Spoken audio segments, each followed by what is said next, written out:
Raid buffs, they just said it's a place they want to explore. They don't want to go too far. In the first pass of the talent trees, there's a lot of experiments and attempts to add more cool hooks to different classes and specs. Once that's all there, they can take a step back, get the feedback, and hone it in. So there you go for raid buffs. I think, at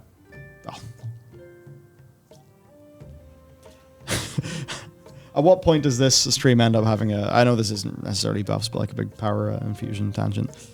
I'm so bored of talking about power infusion. Raid tuning then. Let's get to something that actually we have got big numbers on. So the raid is not going to be as punishing as Sepulchre. There we go. Ian said they've learned their mistake. The team was collectively in an arms race with Echo and Liquid. Quote, "We give up, you guys win. We're not going to try to make encounters that are uniformly challenging at that level because it's not the best experience for the player base as a whole." Great. Great. Yep. Yeah, because... hell with the 1%. Yeah. To hell with the 0.0001%. Yeah, because ultimately what made a great race for those two guilds made a tier that did not work for many more guilds. And it's not the fault of those two guilds.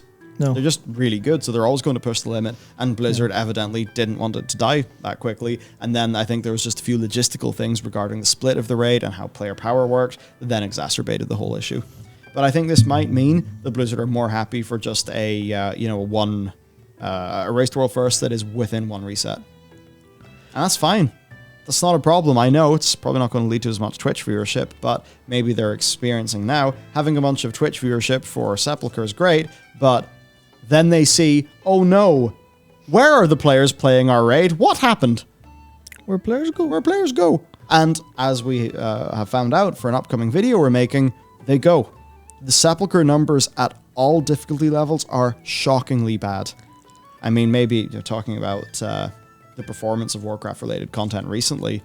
Perhaps those Sepulchre numbers have something to do with it.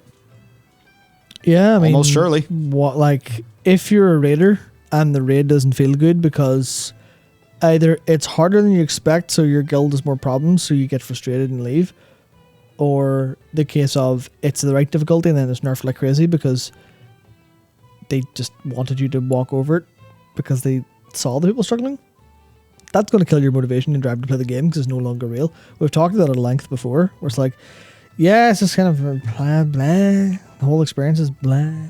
So the idea of making that better at the expense of the guilds is like, yeah, don't make your PvE game for 40 people. Who'd have fucking thought that? Like, who'd have thought that? Obviously it wasn't intentional, but yeah. Yeah, for sure. So next thing, group loot.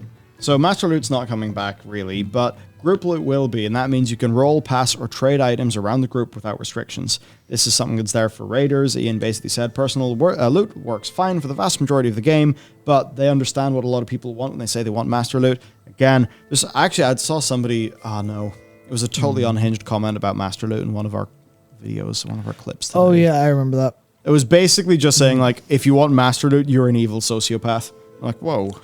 Yeah. Whoa, okay, that's an interesting take. But yeah, look. That was the narrative, right? That was the narrative. I guess Blizzard kind of enabled that narrative too. Yeah, the narrative around Master Loot was this only exists for people to ninja, as opposed to for people to actually distribute loot fairly. And obviously, you know, that's kind of... It was true for a little bit. It was true. Doesn't mean it's always true.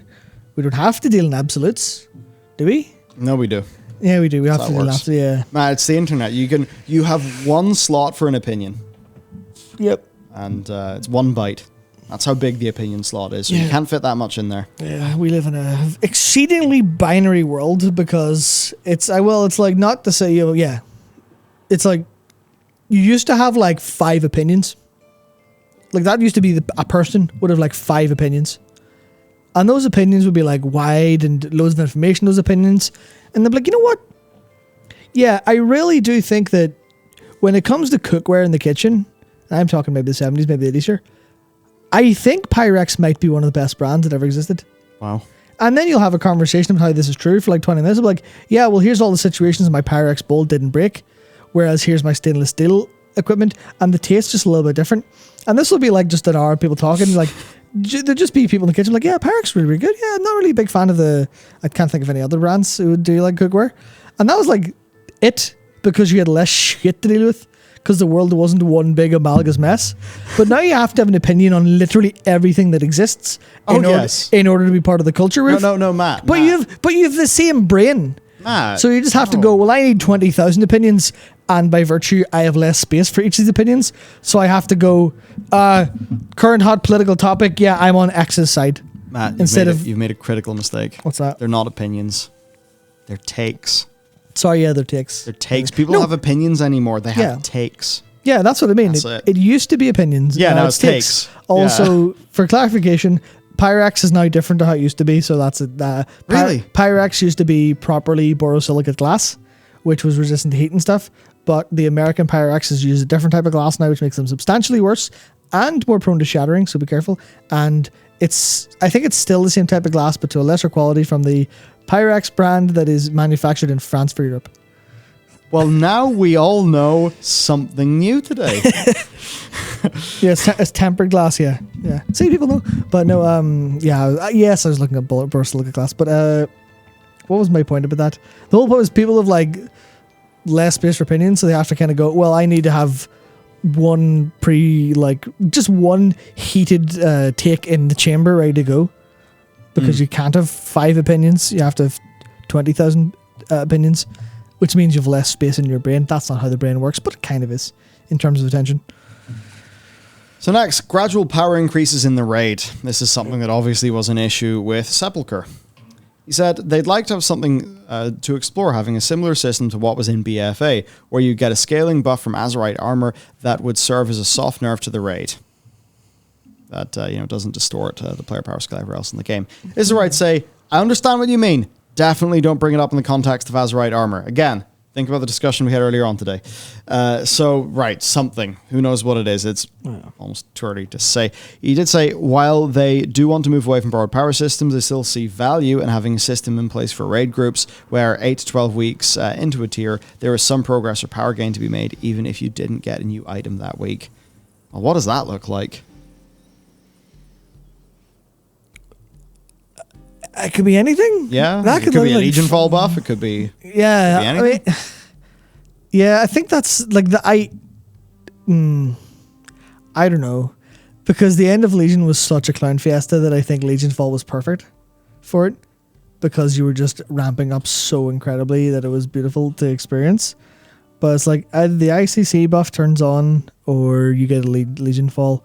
That would make sense. It would literally be a thing of, well, I don't know how the raid is set up, and this might have to change based on the raid, but like, this is all Titan shit, right? Why don't we just turn on a big Titan machine that makes us stronger slightly? Wow. And then we upgrade it every couple weeks. That's like a little bit stronger, maybe. Something. It's like, it's a weird thing where you kind of... No, ideally it should just be, here's your gear, get better gear. Yeah, it's like, surely Farm Night is what's supposed to do that. Yeah, well, I guess we're in a different world. Well, here's the problem, because gear versus difficulty, there's ostensibly a cap. And that's a good thing. Because you don't want people who are like, I'm doing the normal raid every week. I'm fully decked out in heroic. Because that doesn't make any sense. Well, Matt, our video came out with the title, basically, you're not entitled to mythic gear. Yeah. That has like 30, nearly 30% dislikes. Cool. Remember that discussion we had last week? Yes, I remember that. Gears? Yeah. Yeah. Just so you know how bent backwards some people's kind of cranium is in some of these issues. Well, I wouldn't necessarily say it's like they're bent back or they're necessarily wrong. It's just it's a different perspective on what a game should be like in this sense. And I'm definitely much more of a purist in that sense, where it's, yeah, no, you do the difficulty and you get the difficulty gear and that's it. But since because we're no longer playing World of Warcraft. No one's playing, well, okay, there's classic, but modern World of Warcraft is now modern World of Warcraft, and I talked about this a little bit recently with people by saying World of Warcraft ever since Legion, we're not getting World of Warcraft 10 here. We're not getting World of Warcraft, we didn't just leave World of Warcraft 9. We're getting World of Warcraft Legion 4. Yes. And Shadowlands was Legion 3 and BFA was Legion 2. And since Legion... Wow, they're all worse than Legion, that's interesting. Yeah, because Legion was actually still carrying some stuff from World of Warcraft. pre-Legion. But fundamentally, it's that idea of the gearing system is designed for you to continually treadmill, just regardless of the difficulty of stuff. Not literally, but the weekly box, your consistent upgrades, the difficulty disparity between heroic and mythic, or M plus 15. It's all kind of set up for people to just go, yeah, we'll outgear our skill level, and that means our skill level doesn't matter, and that's how people have been trained for forever, because the game only got hard in what? When did the game get hard? Like Mists, maybe? Oh, you mean like when they went, we'll add another difficulty and boop it up. When they went mythic, and it kind of, they felt like that necessitated that change. Really, because it had flex. Yeah. So it was around that time. It was like the game started to get pulled further apart. Yeah. Over time, where then the people who were at the top like level of play were like way above the people who were at like the bottom end, and then it changed to have the gearing system work that way over time. So that's like, yeah, I don't know. People are right to have their opinion, their desired experience out of the game, but it does result in some issues regarding skill and player capacity and stuff.